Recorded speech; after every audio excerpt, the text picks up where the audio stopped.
Un nouveau membre vient de rejoindre l'effectif du cabinet. Créez son accès depuis l'espace cabinet et non depuis un dossier client comme je suis actuellement. Donc tout d'abord, rejoignez l'espace cabinet en cliquant sur le logo Dext en haut à gauche. Une fois que vous y êtes, vous pouvez rejoindre l'onglet Équipe. Et enfin, une fois sur cet onglet Équipe, vous allez avoir un bouton sur la droite ici pour ajouter un collaborateur. Je clique simplement dessus et une fenêtre va apparaître. Je vais pouvoir remplir les informations générales à propos du collaborateur. J'appuie sur Suivant.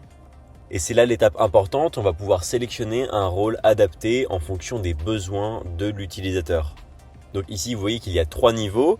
Tout d'abord, si vous êtes dirigeant et que vous souhaitez suivre la comptabilité interne du cabinet sur le dossier personnel du cabinet, eh bien il vous faudra le niveau administrateur cabinet qui vous confère les pleins pouvoirs sur tout l'espace cabinet, sur le dossier personnel pour la compta du cabinet et également sur votre abonnement.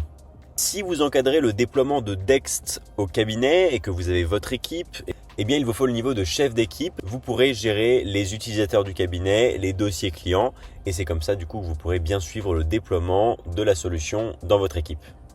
Cependant, si vous créez un accès pour un collaborateur qui utilisera Dext seulement pour gérer son portefeuille, eh bien le niveau d'utilisateur standard est suffisant avec optionnellement l'autonomie pour que l'utilisateur puisse créer ses dossiers lui-même. Généralement, c'est quelque chose qui est activé. Et à côté, aussi la possibilité de créer ses propres notes de frais sur le dossier personnel du cabinet. Ça, c'est utile si vous comptez utiliser Dext dans ce cadre-là.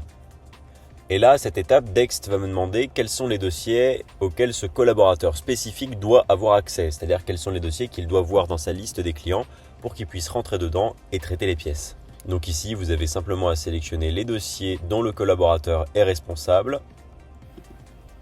Et ensuite, on va pouvoir procéder à la dernière étape, l'invitation, afin que le collaborateur puisse créer son mot de passe et enfin accéder à la plateforme pour gérer ses clients dessus. Vous avez par défaut un mail qui sera envoyé, mais vous avez aussi l'option d'envoyer un SMS au numéro de téléphone du collaborateur.